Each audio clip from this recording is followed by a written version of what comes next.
ஒருவர் ஒரு பிரச்சாரத்தை மேற்கொள்கிறார் என்று அவர் மீது பழி சொல்லப்படுகிறது. அவர் நான் அப்படிப்பட்ட பிரச்சாரத்தை செய்யவில்லை என்று மறுக்கிறார். அப்படியானால் என்ன செய்ய வேண்டும்? அவர் அது போன்ற கருத்துக்களை முன்வைத்தார் என்பதற்கு அவருடைய பேச்சிலோ அல்லது அவருடைய எழுத்திலோ ஆதாரங்கள் காட்ட வேண்டும்.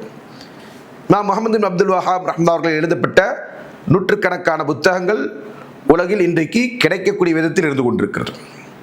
தமிழிலும் கூட அவர் எழுதப்பட்ட சில புத்தகங்கள் மொழிபெயர்க்கப்பட்டிருக்கிறது.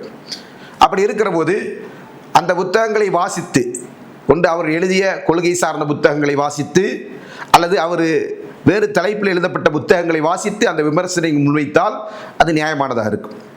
அல்லாவிட்டால் அவருடைய வாழ்க்கை வரலாறை தொகுத்த அந்த தொகுப்பாசிரியர்களுடைய தொகுப்பிலிருந்து அதற்கான சான்றுகளை முன்வைத்து இது போன்ற வாதங்களை முன்வைத்தால் அது நியாயமாக இருக்கும்.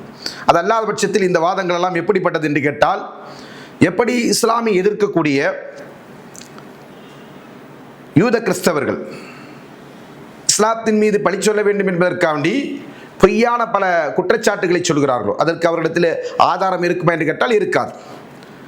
அதே போன்று நம்முடைய நாட்டில் இருக்கக்கூடிய இஸ்லாமிய விரோதிகளாக இருந்து கொண்டிருக்கிற சங்கிகள் என்று சொல்லக்கூடியவர்கள் என்ன செய்வாங்க, சில குற்றச்சாட்டுகளை முன்வைப்பார்கள்.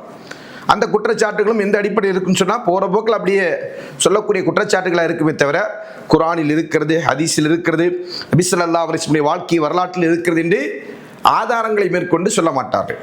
அப்படியான ஒரு விமர்சனம் தான் இந்த விமர்சனம் என்பதை, இந்த விமர்சனத்துடைய யதார்த்தத்தை அறிவதற்காண்டி அந்த வரலாறுகளை படிக்கின்ற எல்லாராலும் மிக தெளிவாக புரிந்து கொள்ள முடியும். ஆக இது முழுக்க முழுக்க ஒரு அபாண்டமான அவதூறான குற்றச்சாட்டு.